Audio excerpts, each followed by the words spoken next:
ప్రియ భగవద్బంధువులారా, మనం నివసించేటటువంటి ఈ ప్రపంచం సమస్త విషయక జ్ఞానం కలిగినటువంటి ఒక పరమాత్మ చేత నియంత్రించబడుతోంది. అంటే దీనంతటినీ కూడా నియమించేటటువంటి పరమాత్మ ఒకడున్నాడన్నమాట. ఆ పరమాత్మ నియమించే ఈ ప్రపంచం రెండు రకాలుగా ఉంటుంది. చేతనాలు అని, అచేతనాలు అని.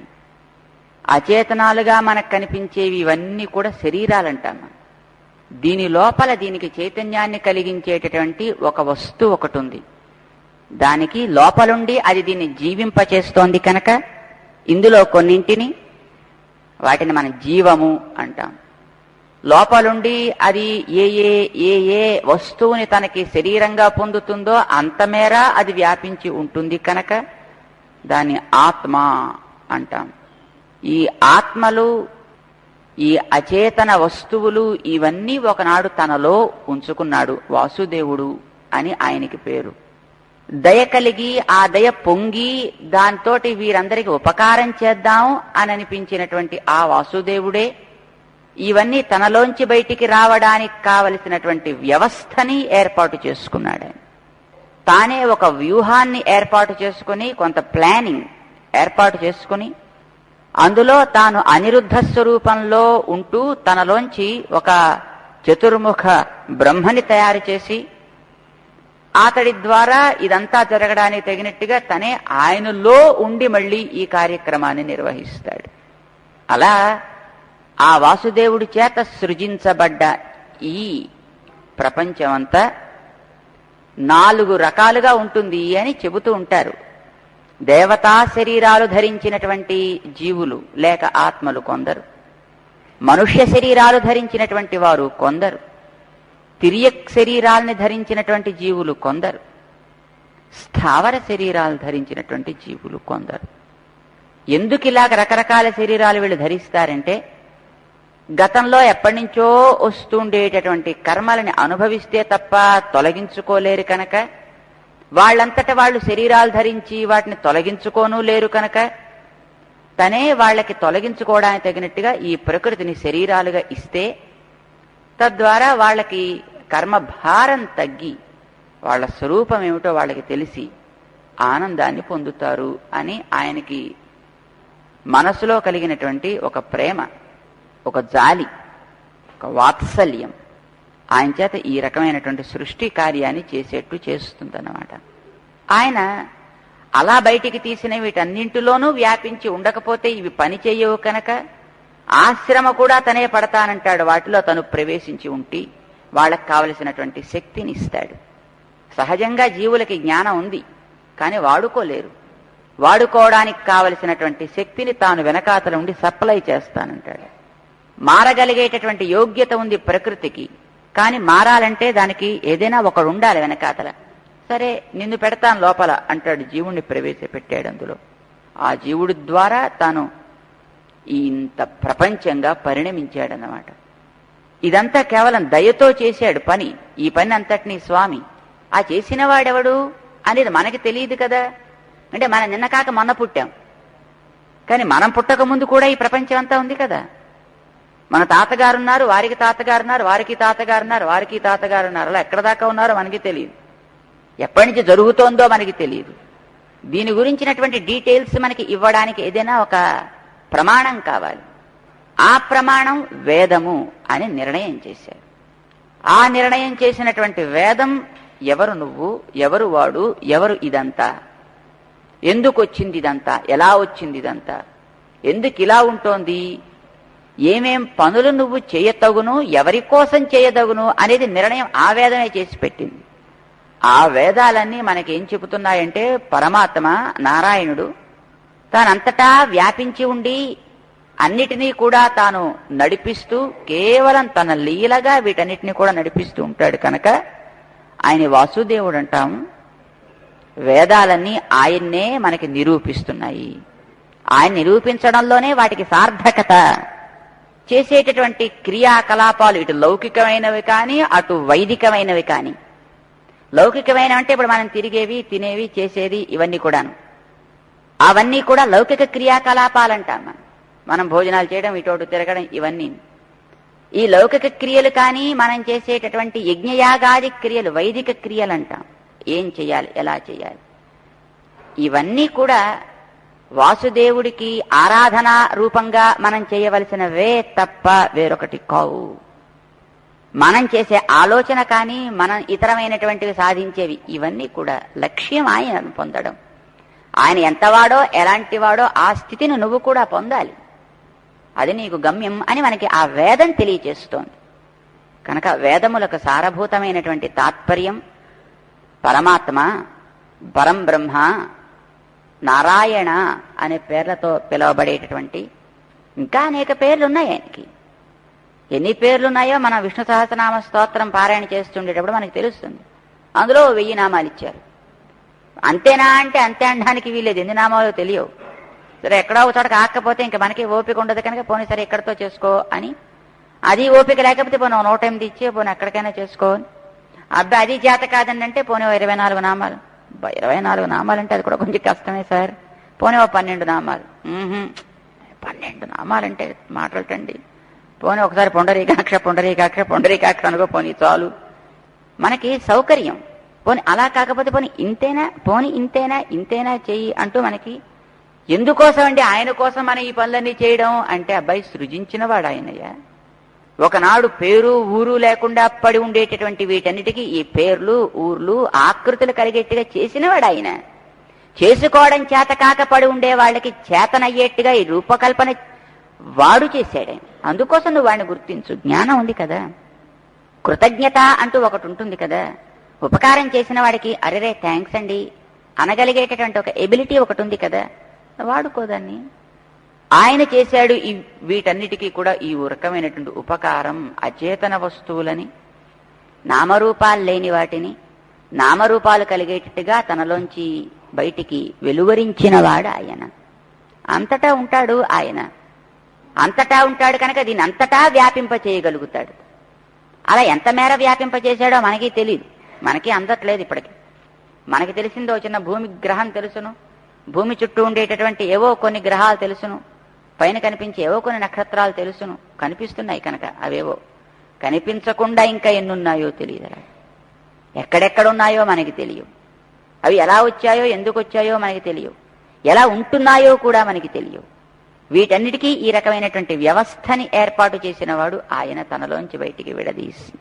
కేవలం వీటికే కాదు, వీటి లోపల అనుభవించడం కోసం ఒక చేతనుణ్ణి ప్రవేశపెట్టి ఆ చేతనుడు ఆ జ్ఞానాన్ని వినియోగించుకుంటూ దీంట్లో పని చేసుకోవడానికి కావలసినట్టు ఉండేవాడు కూడా ఆయనే. ఈ రకమైనటువంటి ఇన్ని రకాల రూపాలు కల్పించడానికి కారణం వాళ్లలో ఉండేటువంటి గుణాన్ని బట్టిస్తాడు ఆయన. ఒక్కొక్కళ్ళకి ఒక్కొక్క రకమైనటువంటి గుణం. గుణాలు మొత్తం 3 అని చెప్పుకున్నాం. సత్వమని, రజస్సని, తమస్సని ఈ ప్రకృతికి ఉంటాయి గుణాలు 3. ఏ జీవుడు తను ఏ కర్మ చేసుకున్నాడో ఆయా చేసుకున్న కర్మ అనుభవించడానికి ఏ గుణం ఉంటే వాడు ఆ కర్మ చేయగలుగుతాడో మనకి తెలియదు, వాడికి తెలుసు. కనుక వీడిలో ఉండేటటువంటి కర్మ ఇలాంటిది, ఇలా అనుభవిస్తే ఇది తొలగుతుంది. అలా అనుభవించాలంటే ఈ గుణం వాళ్ళలో ప్రధానంగా వాడు డామినేట్ చేస్తూ ఉండాలి. ఆ గుణం పైకి రావాలంటే ఆ గుణాన్ని పైకి తెచ్చుకోవడానికి వీలైనట్టుగా ఈ ప్రకృతిలోంచి ఒక శరీరాన్ని తయారు చేసి వాడికి ఇవ్వాలి. చూడండి, మనం నాలుకకి రకరకాల రుచులు, అందరికీ ఒకే రుచి ఎప్పుడు ఉండదు. వాళ్ళు ఏం చేస్తారు, తమ తమ నాలుకకి అనురూపంగా ఉండగలిగే వస్తువులు తయారు చేసుకుంటారు. కొంతమందికి చప్పగా ఉంటే ఇష్టమండి, కొంతమందికి బ్రహ్మాండంగా ఉప్పు. మన యజ్ఞాల కార్యక్రమాల్లోకి నరసింహాచార్యను ఆయన వచ్చేవారు కాంచీపురం నుంచి దివ్య ప్రబంధానుసంధానం కోసం. ఆయనకి ఆహారం తీసుకునేటప్పుడు అందులో పక్కన ఇంత పోసుకునేవారు. అది ఉంటే కానీ ఆయనకి నాలుకకు అసలు పట్టేది కాదనమాట. కొంతమందికి కారం అంటే బ్రహ్మాండంగా ఎర్రగా వేసి దాన్ని హా హా అనుకుంటూ పుచ్చేసుకోవడం కొందరికి అలవాటు ఉంది. కొంతమందికి వేడిగా అలా పొయ్యి మించి దింపుతూనే అలా నోట్లో పోసుకోవడం. ఆ వేడి చల్లారిందా వాళ్ళకి మరి ఇంకా లాభం లేదనమాట, అది విషయమే వాళ్ళకి. మరికొంతమందికి చల్లగా ఉంటే అలవాటు వాళ్ళకి వేడెక్కితే వాళ్ళకి లాభం లేదు వాళ్ళకి. కొంతమందికి ఏ రకమైనటువంటి ఇతర రుచులను తీయగా ఉంటే వాళ్ళకి ఇష్టం. కొంతమందికి తీపి అంటే పడదు అసలు. ఈ నాలుకకి రకరకాల రుచులు కదా. వస్తువు అదే అయినా ఆ వస్తువును తన ఆహారంగా తీసుకోవాలి అనుకున్నప్పుడు తన నాల్కకి అనురూపంగా ఆ వస్తువుని ఎట్లాగైతే మనం మార్చుకుని తీసుకుంటున్నామో, అన్నంలో ఉప్పు కలిపి ఉప్పు రుచి ఉండేవాడికి, కారం కలుపుకొని కారం రుచి ఉన్నవాడికి, తీపిని కలుపుకొని ఆ తీపిని ఆస్వాదించే రుచి కలిగినటువంటి వ్యక్తి ఎట్లాగైతే ఆహారాల్ని వీళ్ళంతటి వీళ్ళు తీసుకోగలుగుతున్నారో, ఇక్కడ ఇంతవరకు కర్మలని అనుభవించడం, అట్లా అనుభవించడం చేత కాదు మనకి. ఎందుకంటే కర్మలే మనకి తెలియవు, అవి ఎలా ఉపయోగిస్తాయో ఎలా పనిచేస్తాయో మనకి తెలియదా, వాటిని ప్రేరేపించడం కోసం వెనకాతల ఏముంటాయో మనకి తెలియదా. అది తెలిసినవాడు ఆయన, వాటిని చూడగలిగిన వాడు, చదవగలిగిన వాడు ఆయన. అందుకోసం ఆయనే పాపం వీడికి ఉండేటటువంటి ఆ ప్రాచీనంగా వస్తుండే కర్మల్ని చదివి, ఓహో ఈ కర్మ వీడు అనుభవించాలంటే ముఖ్యంగా ఈ సత్వగుణము లేక రజోగుణము లేక తమో గుణమో వీటి మీద ఉండాలి, ఉంటే కానీ వీడి పని చేయలేడు. ఇది ఇక్కడి నుంచి మన దగ్గరే కాదండి, పైదాకా సృష్టి కార్యం చేయాలి. ఒక జీవుణ్ణి పైకి తెచ్చాడు, ఆయనలో ఉండేటువంటి ఒక సుకృతాన్ని బట్టి చూసి ఓ ఇతను పనికొస్తాడు, సరే ఈయనకో పేరు పెడదాం బ్రహ్మ. సృష్టి చెయ్యాలంటే రజోగుణం చాలా ఎక్కువగా ఉండాలి కనుక ఇతన్ని రజోగుణం ప్రధానంగా ఉండేట్టుగా చేద్దాం. మరి మనం చేయడం ఏమిటి, రజోగుణాన్ని వాడుకోవడానికి వీలయ్యేట్టుగా వాడిని చెయ్యాలి. అంటే ప్రకృతిలో రజోగుణం ఎక్కడైతే బాగా ఎక్కువగా ఉంటుందో అలాంటి దాంతో ఒక చిన్న బాడీ తయారు చేసి ఆ జీవుని అందులో ప్రవేశపెట్టి, అబ్బాయి నీకు బ్రహ్మ అని పేరు, కమాన్ సృష్టి కార్యాన్ని నీవు చేయుము అంటాడు. ప్రళయం చేయాలి అంటే తమో గుణం కావాలి. అందులో ఒక జీవుణ్ణి తను చూసి ఆ జీవుడు ఆ ప్రళయ కార్యాన్ని చెయ్యాలి అంటే తమో గుణం డామినేట్ చేయాలి కనుక ప్రకృతిలో తమస్సు అధికంగా ఉండే ఒక రూపాన్ని తను తయారు చేసి, అబ్బాయి నువ్వు ప్రళయ కార్యాన్ని చెయ్యి. ఒక్కొక్క కర్మకి ఏ ఏ గుణం ప్రధానంగా ఉండాలో ఆ గుణం ప్రకృతిలో ఏ రూపకల్పన చేస్తే వస్తుందో చూసి ఆ రకమైన రూపకల్పన చేసి దానికి ఆ పేరు పెట్టి ఆ గుణాన్ని వాడుకునేట్టుగా. వాడు దాన్ని సక్రమంగా వాడుకుంటాడా, ఆ గుణం వాడికి బంధాన్ని కలిగించదు. ఇప్పుడు రజోగుణం ఉంటే తప్పేమో, తమో గుణం ఉంటే తప్పేమో, సత్వగుణం మాత్రమే ఉండాలేమో అనే నియమమే లేదండి. రజోగుణం కూడా మంచిదే, తమో గుణం కూడా మంచిదే. అవి మంచివి కాకపోతే ఎందుకు ఇస్తాడైనా? కానీ ఆ రజోగుణం పైకి వచ్చినప్పుడు చేయాల్సిన పనులు ఏమిటి అని ఆయన అందించాడో వాటిని చెయ్యి. కేవలం సత్వమే ఉండాలంటే అంతా సత్వంతో ఉండరు కదండి, లోకంలోనూ రకరకాల గుణాలతో ఉంటారు కనుక ఆ గుణం కలిగిన వాడికి దాన్ని వాడుకుంటూ తరించడానికి కావలసిన మార్గం కూడా తనే చూపించాడు వేదాల్లో. త్రైగుణ్య విషయ వేదాహ అంటాడనమాట. ఆ వేదం తన యొక్క నిశ్వాస రూపంగా లోకానికి అందినదేనాయి. చేత అందులో దోషాలే ఉండవు, అందరి కోసం పనికొచ్చేట్టుగా కావాల్సిన రికమెండేషన్స్ అని దాంట్లో ఉంటాయి, చేయవలసిన యాక్టివిటీస్ అని దాంట్లో ఉంటాయి, అవి ఆయన అందిస్తాడు ఆయన. ఇలా ఈ ప్రకృతికి ఉండేటటువంటి గుణాలని బట్టి శరీరాలు ఏర్పడ్డాయి. అందులో రజస్సు ఎక్కువగా ఉండి మిగతా గుణాలు తక్కువగా ఉంటూ అనుభవించే శరీరాలు కొన్ని, తమస్సు ఎక్కువగా ఉండి రజస్సు కొంచెం సెకండరీ ప్లేస్ తీసుకుని సత్వం బాగా తక్కువగా ఉండేటటువంటి శరీరాలు కొన్ని, కేవల తమస్సే డామినేట్ చేస్తూ ఉండేటటువంటి శరీరాలు కొన్ని. ఇలాగా మిక్స్డ్ బాడీస్ అన్నమాట ఇవన్నీ కూడా, గుణములతోటి రకరకాలుగా కలిసి ఉండేటటువంటి శరీరాలు. ఒక్కొక్క గుణం డామినేట్ చేస్తూ ఉంటుంది ఇప్పుడు కూడా, దాన్ని బట్టి వీడు అనుభవిస్తూ ఉంటాడు కర్మని. దాన్ని బట్టి వీడికి పుణ్యమో పాపమో మళ్ళీ అది ఏర్పడమో తరగడమో జరుగుతూ ఉంటుంది. అందులో కేవలం పుణ్యం మాత్రమే అనుభవించే శరీరాలు మనిషి కంటే పైనుండేటటువంటి శరీరాలు, దేవతా శరీరాలన్నీ కూడా. కేవలం పాప ఫలాన్ని మాత్రమే అనుభవించడం కోసం ఏర్పడ్డ శరీరాలు మనిషి కంటే క్రింద ఉండేటటువంటి శరీరాలన్నీ కూడాను, తిరియక్ స్థావర శరీరాలన్నీ కూడా. మనిషి శరీరాలు రెంటిని కూడా కలిపి అనుభవించే శరీరాలు. ఇందులో పుణ్యాలు అనుభవిస్తాడు, పాపాలను రెండింటినీ కలిపి అనిపిస్తాడనమాట. అంటే ఇందులో సుఖాలు ఉంటాయి, దుఃఖాలు ఉంటాయి, రెండు ఉంటాయి. ఇది మానవ శరీరం. స్థావరాల్లో కూడా జీవులు ఉంటారు కానీ వాళ్ళకేం తెలియదు, సుఖమో దుఃఖమో కూడా తెలియదు. జంతువులు దుఃఖాన్ని అనుభవిస్తూ ఉంటాయి కానీ పాపం అవి చెప్పలేవు, కమ్యూనికేట్ చేయలేవు కదా. పశువులను ఎప్పుడైనా చూసారా? దాని మెడ మీద కాడి పెట్టి వెనకాతల రైతు కూర్చుని వాడు దాన్ని కొడుతూ కొడుతూ నడిపిస్తుంటే పాపం ఏం మాట్లాడకుండా నడుస్తూ పెడుతుంది. కానీ ఎందుకయ్యా నన్ను కొడుతున్నా, నేను నడుస్తున్నాను కదా సిన్సియర్గాను అని కూడా అంత చేత కాదు పాపం దాన్ని. అది దుఃఖం అనుభవిస్తూ ఉంటుంది, అలాగా తన పాప ఫలితంగా అనుభవిస్తూ ఉంటుంది కానీ పాపం తను ఎక్స్ప్రెస్ చేసుకోలేదు. చెట్లు చేమల్లో ఉండే జీవుడికి అనుభవిస్తున్నానని కూడా తెలుసుకోవడానికి అవకాశం లేకుండా ఉంటాడు. ఆ దేహాల్లో అన్నమాట. ఇలా గుణాలు ప్రధానంగా ఆ గుణాలకి తగినట్టుగా చేసుకునేటువంటి ఆ కర్మలకి ఆధారంగా ప్రకృతిని రకరకాల దేహాలుగా తానే తనలోంచి వెలువరించాడన్నమాట, బయటికి తీసుకుని వచ్చాడు. సదసద్రూపయా చాసౌ గుణమయ్యా అగుణో విభు. ఆయన ఈ ప్రకృతిని బయటికి తీసుకొస్తూ దానికి రూపాలు కల్పన చేసి పేర్లు పెట్టి అవేవి తనకి అంటకుండా తానుంటూ అక్కడితో తాగకుండా తయా విలసితేషు గుణేషు ఆయా రకమైన పేరు రూపము కలిగినటువంటి వస్తువునకు లోపల మళ్ళీ దాన్ని అనుభవించడానికి ఒక్కొక్క ఆయా గుణం ప్రధానంగా కలిగిన ఒక్కొక్క జీవుణ్ణి ప్రవేశపెడుతూ, జీవుడన్నా ఆత్మన్నా ఒకటే, జీవుడు వేరు ఆత్మ వేరు కాదు. ఆయన చేసే పనిని బట్టి మనం ఆయా పేరు పెట్టుకుంటున్నాం. వాడు వ్యాపించి ఉంటాడు తనకి ఏర్పడ్డ శరీరంలో అంటే వాడిని ఆత్మ అంటాం. దాన్ని వాడు జీవింపచేస్తూ ఉంటాడు కనుక వాడిని జీవుడు అంటాం మనం. దానికి ఆత్మలు వేరు జీవుళ్ళు వేరు కాదు అన్నమాట. కానీ ఈ ఆత్మ వేరు పరమాత్మ వేరు, జీవుడు వేరు పరమాత్మ వేరు. మనకి కొంచెం స్పష్టంగా తెలియడం కోసమని జీవాత్మ జీవాత్మ అనేసుకుంటూ ఉంటాం మనం. ఎందుకంటే ఆయనకి పరమాత్మ అని ఒక విశేషణం ఒకటి ఉంది కనుక ఆయన నుంచి మనం విడిగా తెలుసుకోవడం కోసం అని ఆయన పరమాత్మ అయితే మనం జీవాత్మలం. ఎవరింతకీ జీవాత్మలంటే మనమే. మనందరికీ జీవాత్మలనే పేరు. మనందరికీ అంటే ఎవరం? మనందరికంటే ఇక్కడ కూర్చున్న పురుషులకి ఇక్కడ కూర్చున్న స్త్రీలకి నో. ఈ పురుష ఆకృతి కలిగిన శరీరంలో ఉన్నవాడు జీవాత్మ. ఈ స్త్రీ ఆకృతి కలిగినటువంటి శరీరంలో ఉన్నవాడు జీవాత్మ. ఆ జీవాత్మకి వాడు పురుషుడా స్త్రీయా అని రెండు అనడానికి వీల్లేదు. నా స్త్రీ నా పుమాన్ నా షండ. వాడిని పురుషుడు అని అనకూడదు, మన స్త్రీ అని అనకూడదు, వాడు నపుంసకుడు అని అనడానికి వీల్లేదు. జీవుడికి స్త్రీత్వమో పుంస్త్వమో నపుంసకత్వమో మూడు ఉండవు.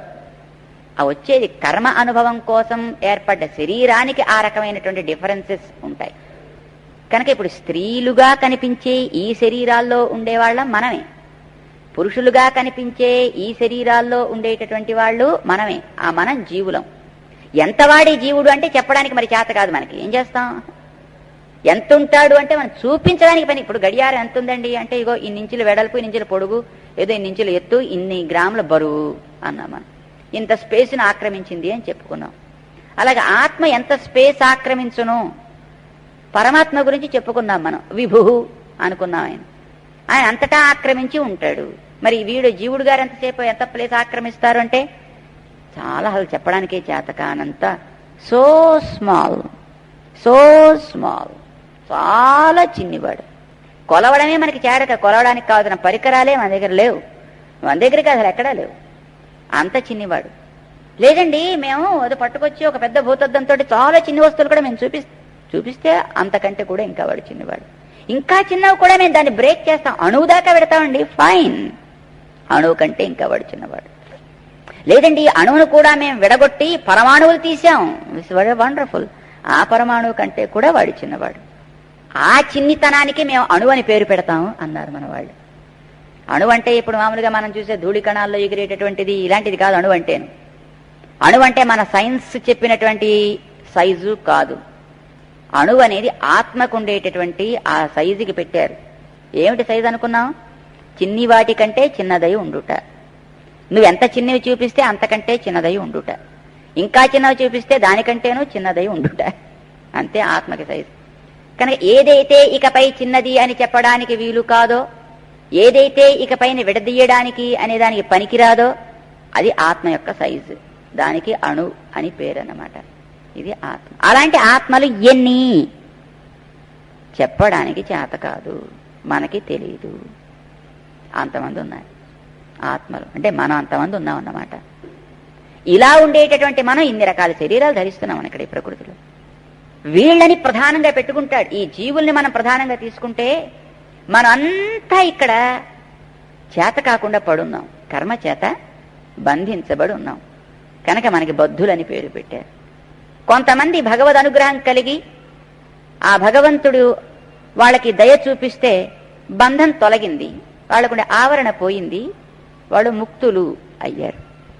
అసలు కొంతమంది ఉన్నారండి, కొంతమంది మనతోటి వాళ్లే ఉన్నారు, వాళ్ళు అసలు ఎప్పుడూ ఇందులోకి రానేలేదు. వాళ్ళకి కర్మ అనేది వాళ్ళకి తగలనే లేదు, అసలు వాళ్ళకి తగిలించుకోలేదు. వాళ్ళు అదృష్టవంతులు, ఎప్పుడూ భగవంతుడితోటే ఉన్నారు. వాళ్ళకి నిత్యులు అని పేరు. కనుక ఎప్పుడూ ఆయనతోటుండి కర్మ ఆవరణే లేకుండా, కర్మ పట్టే తెలియకుండా ఉండేవాళ్ళు నిత్యులైతే, ఒకనాడుండి తొలగిన వాళ్ళు ముక్తులైతే, మనకింకా తొలగలే కనుక మనం బద్ధులం అంటారు. అయితే మనకు తొలగితే బాగుండు అని కోరికైతే ఉంది కదా, తొలగట్లేదా వేరే విషయం అనుకోండి, తొలగించుకునే ప్రయత్నము చేయట్లేదు అది వేరే విషయం అనుకోండి, కానీ తొలగితే మంచిది అని ఉంది మనకు కూడా. ఎందుకంటే మన స్వస్వరూపం ఏమిటో మనకి తెలిస్తే బాగుంటుంది, చాలా ఆనందంగా ఉంటుంది, అది బాగుందండి మంచిదే, రావాలి రావాలి రావాలి అనుకుంటున్నాం. కావలసిన ప్రయత్నం చేస్తున్నావా అంటే ఏమో ఇప్పుడు చేయలేకపోతున్నాం, కానీ ఉండి రేపైనా కనీసం ఎల్లుండైనా, కనీసం ప్రాణం పోయే లోపలైనా ఒకసారి ఈ శరీరం కాకపోతే మరో శరీరం ఇంకా ఉన్నాయి కదండి చాలా, ఎప్పుడో అప్పుడు మొత్తానికి ట్రై చేద్దామని అయితే ఉందిలేండి. వెయిటింగ్ ఫర్ ద టైం, ముహూర్తం ఇంకా రాలేదని ఎదురు చూస్తున్నాం చాలు. అదేదో ఉందని తెలిసి దాని వైపు పెడితే మంచిది అనే భావం అయితే నీకు కలిగింది కదా, దట్స్ రియలీ గ్రేట్. అప్పుడు నీకేం పేరు పెడతాను తెలుసునా, విడిస్తే బావుణ్ణు కర్మ అనుకుంటున్నావు కనుక నీ పేరు ముముక్షు అంటావు అన్నమాట. అయితే విడిస్తే బాగుండు నీ కోరిక కలిగితే చాలదు, విడిపించేటటువంటి మార్గం, విడిపించే వ్యక్తి అవి నీకు తెలియాలి. అది ఏమిటి అనేది మళ్ళీ మన కర్మ అంటేనే ఏమిటి తెలియపోతుంది, వదులుకోవడం ఏమిటండి, అది ఏమిటో తెలిస్తే దాన్ని ఎలా వదలాల తర్వాత ఆలోచిస్తాం. మళ్ళీ వేదం దగ్గరికి వెళ్ళాలి, వేదాన్ని అడగాలి. అడిగితే వేదం చెప్పింది, నారాయణ కళాః శాంతాః భజంతి. కేవలము నారాయణుడు మాత్రమే కర్మబంధాన్ని తొలగించజాలినవాడు తప్ప తదితరమైనటువంటి ఏ ఇతర వ్యక్తి కూడా తొలగించజాలడు. ఆయన అనేక ధరించేటటువంటి రూపాలలో సాత్విక రూపాలు కొన్ని ధరిస్తాడు, వాటిని ఉపాసించాలి. కనుక సాత్విక రూపాలనే తప్ప రాజస తామస రూపాలుగా ఉండే వాటిని ఉపాసించరు కర్మబంధం తొలగాలనుకున్న వాళ్ళు. అవి చెడ్డవండి అని అడగకూడదు, మరి చెడ్డవని అంటలేదు మనం, మాట జాగ్రత్తగా గుర్తించాలి. రాజస తామస రూపములు కూడా చెడ్డవి కావు, కర్మబంధం తొలగాలనుకున్న వాడికి అవి అవసరం కాదు. ఏమండి, మన విజయవాడ రైల్వే స్టేషన్కి వెళ్ళామండి, అక్కడ అన్ని ప్లాట్ఫామ్స్ మీద అన్ని ట్రైన్స్ ఉన్నాయి. 5వ ప్లాట్ఫామ్ మీదకి వెళ్ళి నువ్వు ఎక్కావు, ఎరా ఎందుకు వచ్చావు ఇక్కడికి అని అడిగాడు వాడి ఫ్రెండ్. అండ్ ఢిల్లీ వెళ్ళాలో ఈ ప్లాట్ఫామ్ మీదకి వచ్చింది ట్రైన్ అన్నాడు. ఎరా ఈ ట్రైన్ బాలేదురా, పెట్లు కూడా చాలా చిక్కగా ఉన్నాయి, ఆ కంపార్ట్మెంట్లు చూడు, ఆ ప్లాట్ఫామ్ మీద ఉండే పెట్లు ఎంత బాగున్నాయో, తెల్లటి పెట్లు నీట్గా ఉన్నాయి, అందంగా ఉన్నాయి, అందులో పోదాను రా, నేను అందులోకి రాను రా అన్నాడు. ఏమిట్రా రానంటావు, పెట్టెక్కాలని కూర్చుంటే నీట్గా ఉండేది ఎక్కాలి, కానీ మట్టి మట్టిగా ఉండేది, చెత్తగా ఉండేది, రష్గా ఉండేది ఎందుకు ఎక్కుతావు అంటే, నాకు అది అక్కర్లేదురా. అంటే నీకు ద్వేషమా దాని మీద అంటే, ఎవరు ద్వేషం కాదురా బాబు, నా లక్ష్యం ఢిల్లీ వెళ్ళడం. ఢిల్లీ వెళ్ళాలంటే ఈ ప్లాట్ఫామ్ మీదకి వచ్చిన ఈ ట్రైనే పెడుతుంది, ఆ ప్లాట్ఫామ్ మీదకి వెళ్ళిన ఆ ట్రైన్ ఎక్కితే మెడ్రాస్ పోతాను రా, మనం అనుకున్న దిశకి వ్యతిరేక దిశలోకి ప్రయాణం చేస్తాను రా నాయనా, మన గమ్యం అది కాదు కదా. రైలు మంచిది, పెట్టి మంచిది, ఆ దిశ మంచిది, అటు ప్రయాణము మంచిది, నీ అవసరం అదే, నీ అవసరం ఏదో సెలెక్ట్ చేసుకోముందరా. వాట్ ఈస్ యువర్ గోల్, నీ గతి, నీవు చేరాల్సినటువంటి చోటు ఢిల్లీయా కాదా? నేను ఢిల్లీయే వెళ్ళాలి అందుకే వచ్చాను కదా, లేకపోతే నేను ఎందుకు వస్తా అంటే, that's fine, then don't go to other compartments, don't go to the other platforms. నువ్వు రష్గా ఉన్నా, తోస్తున్నా, తొక్కిడున్నా దాంట్లోనే ఎక్కాలి, మరి తప్పదు, లక్ష్యం అదైతే. అలానే అనేక రూపాలు, సాత్విక రూపాలు కొన్ని, రాజస రూపాలు కొన్ని, తామస రూపాలు కొన్ని. నీకేంటి కోరిక? కర్మబంధం తొలగడం కోరిక. కర్మబంధం తొలగడం కోరిక అయితే సాత్విక రూపాలే ఉపాసించు, దట్స్ ఆల్. మిగతావండి ఎందుకండి ఆ పక్షపాతం? మీకు పక్షపాతం కాదబ్బాయి, నీ కోరిక అది కాదు కదా. మిగతా కోరికలు నీకుంటాయనుకుంటావా, ఇట్స్ రియలీ నైస్, మిగతా రూపాలనే వాటిని ఉపాసించవచ్చు. అయితే కర్మబంధం తొలగించజాలినటువంటి సాత్విక రూపాలు మిగతా ఏవేవి రజోగుణం కలిగిన, తమోగుణం కలిగిన వాళ్ళు కోరుకునే కోరికలుంటాయో అవి కూడా తీరుస్తాయి. కనుక that is all in one, it's multipurpose. ఇప్పుడు ఏమంటే కొత్త కొత్తగా మనకి ఈ చిన్న చిన్నవి వస్తున్నాయండి, టీవీ లాంటివి, అందులోనే రేడియో ఉంటుంది, అందులోనే కెమెరా ఉంటుంది, అందులోనే టీవీ వస్తుంది, అందులోనే నువ్వు క్యాసెట్స్ పెట్టుకోవచ్చు, అందులోనే రికార్డింగ్ చేయించుకోవచ్చు, ఆల్ ఇన్ వన్. ఏమండి, అలాంటిది మనం ఓ 5,000 రూపాయలకు దొరుకుతుంది అనుకోండి, అది కొనుక్కుంటామా? అయితే కేవలం రికార్డింగ్ మాత్రమే చేయడానికి పనికొచ్చి ఇంక దేనికి పనికి రాకుండా ఉంటుంది, అదో 6,000 రూపాయలు అంటారు. దేనికి కొంటారు మీరు కొంటే? అరే తక్కువకి దొరుకుతోంది, అన్ని రకాల ఫీచర్స్ దీంట్లో ఉంటున్నాయి, దిస్ ఈజ్ గుడ్ అని దీన్నే మనం ప్రిఫర్ చేస్తాం తప్ప ఖర్చు ఎక్కువ ఉండి అన్ని ఫీచర్స్ లేకుండా ఉండేటటువంటి అవతల దాన్ని ఎందుకు మనం ప్రిఫర్ చేస్తాం కనుక. అలానే సాత్విక రూపాలకు ఉండేటటువంటి గొప్పతనం ఏమిటంటే కర్మబంధాన్ని తొలగించగలుగుతాయి, దాంతోపాటు ఇతరమైనటువంటి ఏవైనా కాస్త లౌకికమైన కోరికలుంటే వాటిని కూడా తీర్చగలుగుతాయి. కనుక జ్ఞానం కోరుకున్న, జ్ఞానం కలిగిన వ్యక్తులు సాత్విక రూపాలనే ఉపాసిస్తారు. ముముక్షవః ఘోర రూపాన్ హిత్వా అని సూతుల వారు చెప్తున్నారు. శౌనక మొదలైనటువంటి మహానుభావులకనమాట, ఋషులకందరికీ కూడా. ఏం చేస్తాడీనా? ఇలా వాళ్ళు కోరుకున్నవన్నీ ఇవ్వడం కోసం అని, తద్వారా వాళ్ళని సుఖపెట్టడం కోసం అని వాళ్ళందరిలోనూ తను ప్రవేశించి ఉంటాడు. అంతః ప్రవిష్టః ఆభాతి విజ్ఞానేన విజృంభితః. జ్ఞానం కలిగినటువంటి జీవుడిలో తను ప్రవేశించి ఉండి, ఆ జ్ఞానం కలిగినటువంటి జీవుడి ద్వారా అతడికి ఇచ్చిన శరీరాల ద్వారా తనే పనిచేస్తూ ఉంటాడు. ఇదంతా కేవలం మన కోసం తను చేసేది. మరి ఏమండి, ఇంతమందిలో ఉంటే మరి జీవుడికి ఆ కర్మలు అనుభవిస్తుంటే సుఖదుఖాలు కలుగుతాయండి? శరీరంలో కలిగేటటువంటి మార్పులని బట్టి ఆ శారీరకమైనటువంటి వికారాలని తన వికారాలు అని పొరబడతాడు తెలియక జీవుడు. శరీరం పెరిగిందండి, ఏమనుకుంటాం మనం? ఏమండి నేనెంత బాగున్నానో తెలుసునండి, నేనెంత పెరిగానో అంటాడు. ఏదో పాపం డైటింగ్ చేసో డాక్టర్ గారు పెట్టిన రెస్ట్రిక్షన్స్ పాటించో శరీరం సగం అయిపోయింది అనుకోండి, చిక్కిపోయారండి వాడు అంటాడు. వాడు ఏడుస్తాడు. వాడు చిక్కినదేది బలిసినదేది? వాడా శరీరమా? వాడేం మార్పు చెందలే, వాడు లోపలే ఉన్నాడు. చిక్కినది వాడి శరీరం, బలిసినది వాడి శరీరం. పొడుగ్గా, పొట్టిగా, లావుగా, సన్నగా, తెల్లగా, ఇతర రంగులతో ఉండేది శరీరం. మార్పులు వచ్చేది శరీరానికి. కానీ ఏం చేస్తాం మనం? శరీరానికి మనకి ఉండేటటువంటి ఆ క్లోజ్ కాంటాక్ట్ చేత, దగ్గరగా మరిన్ని విడదీయడానికి వీలు కాకుండా ఉండిపోవడం చేత దానికొచ్చే మార్పులని నాకే వచ్చేస్తున్నాయి అని అనుకోవడం ప్రారంభించాం. మీరు 3D సినిమాలు చూస్తుంటారండి ఈ మధ్యన కొత్తగాను, 3D పిక్చర్స్. అందులో వాడు కళ్ళ జోడిస్తాడు. వాడు నిజానికి మనకిన్ని అక్కడ స్క్రీన్కి సుమారు 100 అడుగుల దూరం ఉంటుంది. కూర్చుని చూస్తుంటే అందులో ఎవడైనా వాడు ఇలా మీద కంటే టక్కు మరిచి మనమే పడ్డట్టే మన కుర్చీలో ఢందం ఇలా వెనక్కి పడిపోతాం. వెనకాతల సపోర్ట్ ఉంది కనుక ఆగుతాం, కానీ లేకపోతే అమాంతం వెనక్కి ఓ పల్టీ కొట్టి ఉండేవాళ్ళం మనం. ఎందుకలా మన మీద పడిపోతాడని 100 అడుగుల దూరంలో ఉండేటండి స్క్రీన్ ఏమిటి, ఇక్కడ కూర్చొని మన మీద వచ్చి పడెట్టు కనిపించడం ఏమిటి అంటే నువ్వు పెట్టుకున్న అద్దం అలా చేస్తుంది. నీకు ఆ వస్తువు చాలా దగ్గరగా ఉన్నట్టు చేసేస్తే నిజంగా నీ మీద పడిపోతోందేమో అని ఎట్లాగైతే నువ్వు భ్రమిస్తావో, నిజంగా అక్కడ అది వాస్తవం కాదు అని నీకు ఎట్లా తెలియలేదో, అలానే ఈ శరీరానికి మనకుండేటువంటి క్లోజ్నెస్ చేత, ఆ దగ్గరతనం చేత నిజంగా ఇందులో కలిగేటటువంటి ఈ వికారాలంట మన మార్పులు. వికారాలంటే మార్పులు అని అర్థం. ఈ మార్పులన్నీ మనకే కలుగుతున్నాయి. నిజంగా నేనే లావు, నేనే తెల్లన, నేనే పొడుగు, నేనే స్త్రీ, నేనే పురుష, నేనే ఫలానా అంటూ మనం గుర్తించుకోవడం ప్రారంభించాం శరీర ద్వారా. అలా చేయడం చేత మనకి మరింత మరింత మరింత మరింత పైన పూత ఆవరణ పెరుగుతోందన్నమాట. శరీరాన్నే నేను అని అనుకోవడం చేత మనం చేసే పనులు కూడా కేవలం శరీరం కోసమే చేస్తూ ఉంటే ఆ శరీరం ఏ గుణం ప్రధానంగా తయారైందో, ఫర్ ఎగ్జాంపుల్ అది రజోగుణం ప్రధానంగా తయారైన శరీరం అని అనుకోండి.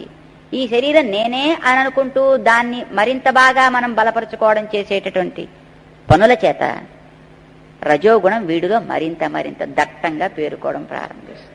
తమోగుణ ప్రధానంగా కలిగినటువంటి శరీరాలను చూసి నేనే ఇవి అని అనుకుంటూ, దాంతో ఉండేవన్నీ నావి అని అనుకుంటూ చేసేటువంటి రకరకాల పనుల యొక్క ప్రభావం చేత ఇదివరకే వీడికి ఉండేటటువంటి తమోగుణం పోవలసింది కాస్త వీడిలో ఏర్పడ్డ తెలివి తక్కువతనం చేత అది మరింత పూతని వీడి మీద పూసేస్తూ ఉంటుంది అనమాట. దట్టంగా పూసుకుపోతూ ఉంటుంది. పూసుకుంటున్నట్టుగా మనకు తెలియదు వచ్చిన ప్రమాదం అది. అటు రజోగుణం కానీ, తమోగుణం కానీ, సత్వగుణం కానీ. దానికి చేయాల్సిన పనులు చేస్తే ఉన్న గుణం కూడా వీడి నుంచి దూరమై వీడికి చక్కగా ఒక వైసిధ్యాన్ని కలిగించి ఉండేది, ఒక స్పష్టత కలిగించి ఉండేది స్వరూపాన్ని తెలుసుకోవడంలో. కానీ అది లేకుండా పోయింది. జీవుడు శరీరంతో ఆ రకమైన లింక్ పెట్టేసుకోవడం చేత, ఇదే నేను అని అనుకోవడం చేత వీడికి శరీరగతమైన దోషాలన్నీ వచ్చి పట్టుకుంటాయి. ఆ జీవుడి లోపల తానుంటాడు. విజ్ఞానేన విజృంభిత అంతఃప్రవిష్ట ఉంటాడు పరమాత్మ. జీవుడి ద్వారా తను ఈ శరీరాల్లో ప్రవేశించి ఉంటాడనమాట. వాటిని నడపాలి కనుక, తను లేకపోతే అవి నడవలేవు కనుక. అలా లోపలుండి తాను వీటిని నడిపించేటప్పుడు వీటికి ఉండేటటువంటి గుణాలు కానీ, వీటికి ఉండేటటువంటి కర్మలు కానీ తను ఏం అంటుకో.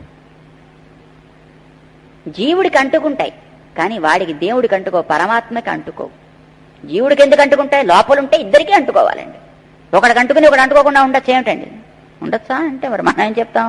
అంటుకోవని ఆయనే చెప్పుకున్నాడు, అంటుకోవని వేదము చెప్తోంది. మీ ఇష్టమేనండి, మీ వేదం గారి ఇష్టమేనండి, చెప్పినట్టల్లా మేము వినడమే. వినడం కాదయా, నువ్వు లోకంలో చూడుపోని అన్నారు మనవాడు. ఒక దృష్టాంతం చూపించారు. జైల్లో ఉన్నాడు ఒకడు, శిక్ష పడి ఏడుస్తున్నాడు పాపం. వాడు జైల్లో కూర్చుని శిక్షను అనుభవిస్తూ, ఏమిటి ఎలా ఉంది లోపల చూడాలి అని ఒక వ్యక్తి, ఒక అధికారి లోపలికి వెళ్ళాడు. ఇప్పుడు జైలు గది, అందులోనే ఉన్నాడు అనుభవించేవాడు, శిక్షని పొందేవాడు, అందులోనే ఉన్నాడు చూడ్డానికి వెళ్ళిన అధికారి కూడా. కానీ ఇద్దరు ఒకే రకమైనటువంటి అనుభవాన్ని పొందుతుంటారా అందులో ఉన్నంత మాత్రం చేత? లోపల ఉండేటటువంటి ఆ ఖైదీ పాపం వాడు అనుభవిస్తూ ఏడుస్తూ వాడున్నాడు. పైన చూడ్డానికి వెళ్ళిన అధికారి అనుభవింపచేస్తూ తన ఇష్టం చూడాలనిపించింది కనుక వెళ్ళాడు. స్వేచ్ఛ, తనకు కలిగినటువంటి కోరిక చేత తను వెళ్ళాడని. వెళ్లకుండా తన కాండ బయట నుంచి రిపోర్ట్ తెప్పించుకుని చేయవలసిన పని ఏదో చేసి వారేచ్చి కావాలనుకుంటే అని వెళ్ళాలనిపించింది ఆయనకి, వెళ్ళాడు లోపలికి. గదిలో ఉన్నంత మాత్రం చేత ఇద్దరు ఏడుస్తూనే ఉండాలని నియమం ఏం లేదన్నమాట. గదిలోనే ఉన్నంత మాత్రం చేత ఇద్దరు కూడా చేతకాని వాళ్లే ఉన్నారు అని అనుకోవడానికి వీల్లేదన్నమాట.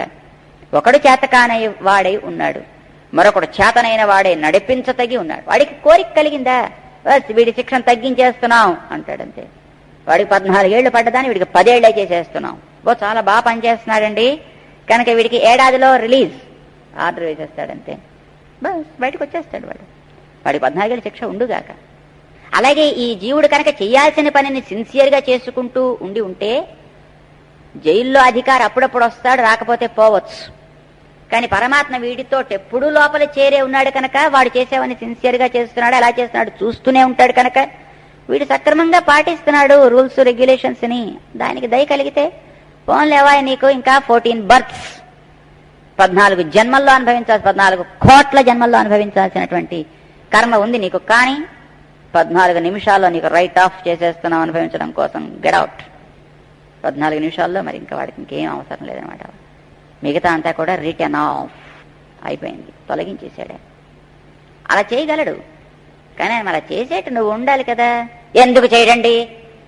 గదిలోకి అధికారి వస్తే ఎందుకు నన్ను విడుదల చేయవు, వాడిని ఎందుకు విడుదల చేసావు, 14 ఏళ్ల వాడిని 14 నిమిషాల్లో నన్ను కూడా చేయి, జాగ్రత్తగా చూసుకోండి వీడిని అంటే వెళ్ళిపోతాడు అంతే. వాడు ఏం చేయడు, వాడు మాట వినడు. డిమాండ్ చేస్తే వినాల్సినటువంటి అగత్యం అతనికి ఏం లేదు ఆ అధికారికి. లోకంలో ఉండే అధికారులకు ఒక్కొక్కసారి ఉంటే ఉంటుందేమో, ఏమోనండి ఏమైనా పాలిటీషియన్స్ మళ్ళీ ఎవడైనా వచ్చి మమ్మల్ని ఏమైనా చేస్తాడేమో అని. ఏ పాలిటీషియన్స్ యొక్క ప్రభావం లేనివాడు ఆయన. అంతఃప్రవిష్టుడైనటువంటి తనే వీటన్నిటినీ కూడా చేస్తూ ఉండేటటువంటి వాడికి పైనుండి ఎవడు కూడా ఆధిపత్యాన్ని చేసేవాళ్ళు లేనే లేరు, చెయ్యగలిగిన వాళ్ళు లేరు. అందుచేత ఆయన ఎవడి మాట వినడు, లోపల ఉంటాడు. కానీ వీటికి ఉండేటటువంటి సుఖ దుఃఖములు ఆయనకి ఏమంటాం? డౌట్ వేస్తూ ఉంటుంది కొంతమందికి. ఏమంటే ఎంతైతే మాత్రం అలా ఏడిపిస్తుంటే ఏడిపించిన పాపం రాదండి ఆయనకి? రాదు. మరి నేను ఏడిపించడం నా సుఖం కోసం ఏడిపిస్తున్నాను అని ఆయన అనుకోడాయన.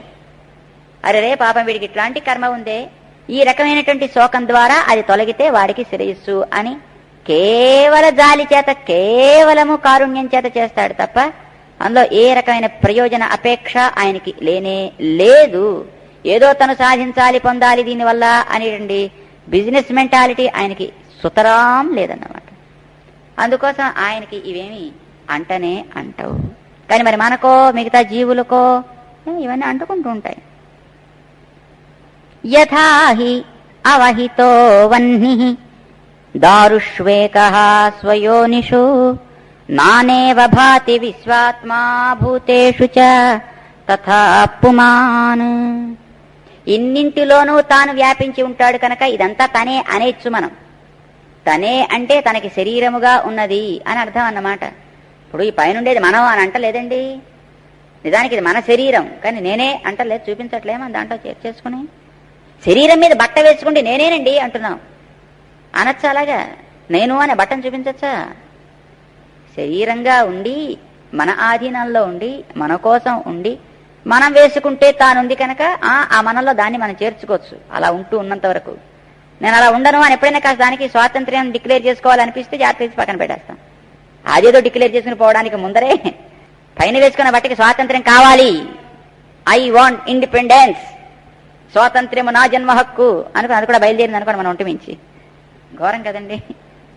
అదేదో అలాంటి డిక్లేర్ చేసుకుంటుందని అనిపిస్తే అది వెళ్ళడానికి ముందరే మనమే దాన్ని తీసి జాగ్రత్త పెడతాం. దాన్ని ఎక్కడ ఉంచాలో అక్కడ ఉంచుతాం. ఇది పైన ఉండేటటువంటి శరీరం అంట. జీవుడు కూడా అలాగే పైన శరీరంలాగా పరమాత్మ చేత నడపబడుతూ, పరమాత్మ కోసం నడపబడుతూ, పరమాత్మ నిలిపితే తానుంటూ ఉంటాడన్నమాట.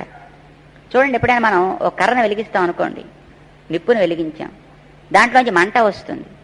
మంట ఒకే రకంగా ఉంటుందా? అంతా అగ్ని. ఇప్పుడు మనం ఆకులు వెలిగిస్తే ఒక రకమైన అగ్ని, కర్రలు వెలిగిస్తే ఒక రకమైన అగ్ని, బొగ్గులు వెలిగిస్తే మరో రకమైన అగ్ని, గ్యాస్ వెలిగిస్తే మరో రకమైన అగ్ని.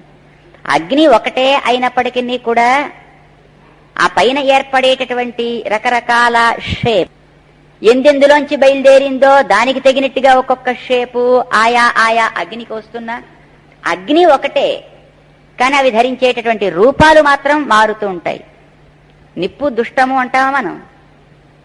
అనడానికి పైనుండి ఆకృతుల్లో మార్పులే తప్ప నిప్పుకి ఏ రకమైనటువంటి పై వాటి యొక్క ప్రభావము అది ఎందులోంచి వస్తున్నప్పటికీ కూడా దాని ప్రభావం ఎట్లా అంటదో అలానే పరమాత్మ కూడా ఇన్నింటిలో తానుండి ఇన్నిటినీ తాను ఆ రకమైనటువంటి రూపాల్లోకి ప్రవర్తింపచేస్తున్నా వాటికి ఉండేటటువంటి దోషాలతోటి తానేమి అంటుకోడన్నమాట.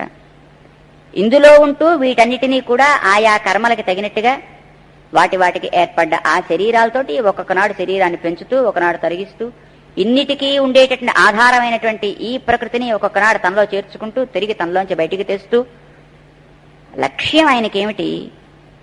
అందరినీ కూడా హాయిగా ఉండేట్టుగా చేయాలి, అందరినీ సుఖానుభవం పొందేట్టుగా చెయ్యాలి అని అనుకుంటాడు. అయితే కేవలం అలా అన్నింటి లోపల ప్రవేశించి ఉండి నడిపిస్తుంటేనే చాలదు. ఎందుకంటే ఆ వీళ్ళు వినరు మాట, తెలుసుకోలేరు కూడా. శరీరాన్నిచ్చి లోపల తానుంటే పాపం వీళ్ళకి కనిపించి గట్టిగా చెప్పి నడిపించి ప్రేరేపిస్తే తప్ప బయట ఉండి తెలుసుకోవడం చేత కాని వాళ్ళు కనుక అలాంటి వాళ్ళ కోసం సరే నేను మళ్ళీ బయటికి కూడా వస్తున్నా అని అంతటా వ్యాపించి ఉండే రూపంలోంచి మళ్ళీ ఒక్కొక్క రూపు కల్పన తను చేసుకుంటాడు. శుద్ధ సాత్వికమైనటువంటి ప్రకృతిని ధరించి ఈ లోకంలో తాను అవతరిస్తూ ఉంటాడు. భావయన్నేష సత్వేన లోకాన్వై లోకభావనః లీలావతారానురతః దేవతిర్యం నరాదిషు. భావయన్నేష సత్వేన, సర్వేశ్వరుడు ఆయన ఈ లోకాలన్నింటికీ కూడా నియంత అయి ఉన్నప్పటికీ కూడా వీళ్ళని ఉజ్జీవింప చేయాలి అని తాను అనుకుని తన సంకల్పంతో కేవలం ఏ శ్రమ లేకుండా ఒక లీల చేస్తున్నట్టుగా ఒక్కొక్కసారి మానవాకృతి, ఒక్కొక్కసారి దేవ ఆకృతి, ఒక్కొక్కసారి తిరియక్ ఆకృతి, ఒక్కొక్కసారి ఏదో స్థావరాల ఆకారాన్ని కూడా తను ధరిస్తూ కేవల సత్వగుణాన్ని కలిగి ఉండి ఈ లోకంలోకి వస్తుంటాడు వీళ్ల బాగు కోసం. అలా ఎన్ని అవతారాలు ధరిస్తాడండి ఆయన. వాటిని అవతారం అంటాం మనం. ఎందుకోసం ధరిస్తాడు? ఎన్ని అవతారాలు ధరిస్తాడు అట్లాగా అంటే వీళ్ల బాగు కోసం ధరిస్తాడు. ఎన్ని ధరిస్తాడో మనకి తెలియదు. పోనీ ఆయనకైనా తెలుసునండి అంటే ఆయనకు కూడా తెలుసునో తెలియదో మనకి తెలియదు. ఎన్నో జన్మలెత్తావు నువ్వు ఇప్పటిదాకా అడిగాడు అర్జునుడు. అంటే చాలా ఏమంటే చాలా కాదు లెక్క చెబుదు అంటే చాలా అంటే నువ్వు అలా కేవలం చాలా నువ్వు సర్వజ్ఞుడివేనా? అవును. మరి సర్వజ్ఞుడైతే నీకు అన్ని తెలుసునా? అవును. మరి అన్ని తెలిస్తే నీ జన్మల సంఖ్య కూడా ఆ అన్నిట్లో ఒకటేనా? అవును. మరి అది తెలియదు అంటే మరి నీకు సర్వజ్ఞత్వం ఉండదు కదా అంటే అవును. మరి చెప్పు ఎన్ని జన్మలు ఎత్తావు ఇప్పటిదాకా? తెలియదు. మరి అయితే నువ్వు సర్వజ్ఞుడు కావన్నమాట. ఏ ఒక్కటి తెలియపోయిన సర్వజ్ఞత్వం కాదు కదండి. 1000 రూపాయలు ఎప్పుడంటామండి? 1 రూపాయిలో 100 పైసలు కదా. 100 ఉంటే అప్పుడు దానికి 1 రూపాయి అంటాం. అలాంటి ఒక 100 అలాంటి ఒక 10 కలిస్తే అప్పుడు 1000 అయింది. 1 పైసా తీస్తామండి. మీకు అన్నిట్లోనే ఉంటాయి కదండి. 1 పైసా తీస్తే అమ్మని దానికేం విలువ లేదు కదండి పెద్ద ఇప్పుడు అందులోని రోజుల్లో అసలు. కనుక ఏమండి ఇప్పుడు 1000 అంటాం దాన్ని ఏమంటాం దాన్ని 999 రూపాయలు 99 పైసలు అని అంటాం తప్ప 1000 అని అననే అనం. అలానే నీకుండే అనంతావతారాలు ఎన్ని అని తెలియకపోతే నీకుండే గుణాలు అనంతము అని అంటారే, అలాంటి గుణాల్లో నీ అవతారాలని తెలుసుకోలేకపోవుట ఇన్ని అని కూడా ఒకటే కదా. మరి అది నీకు తెలియదు అన్నప్పటికీ కూడా దీని ఎగిరి లేదు అంటే కూడా నిన్ను సర్వజ్ఞ అని ఎట్లా అనాలయా? కనుక నువ్వు సర్వజ్ఞుడు కావు అని అనాల్సి వస్తుంది. అనేద్దాం అలాగా సర్వజ్ఞుడు కాడు అని. అంటే లోకంలో తెలుసుకోదగినవి కొన్ని తెలుసుకోదగనివి కొన్ని ఉంటాయి. తెలుసుకోదగని వాటిని తెలుసుకోదగవు అని తెలియడమే నిజమైన తెలివంటే. తెలుసుకోదగిన వాటిని ఇవి ఇంతటిది ఇలాంటిది ఇక్కడ అంటూ తెలుసుకోగలగడమే తెలివింటే. తెలియదగని వాటి గురించి నాకు తెలియదంటే ఏం బాగుంటుందండి? ఏమండి కాకి ఎన్ని పళ్ళు ఉంటాయండి? కాకి దంతములెన్ని? నీకు దంతములెన్ని? 32.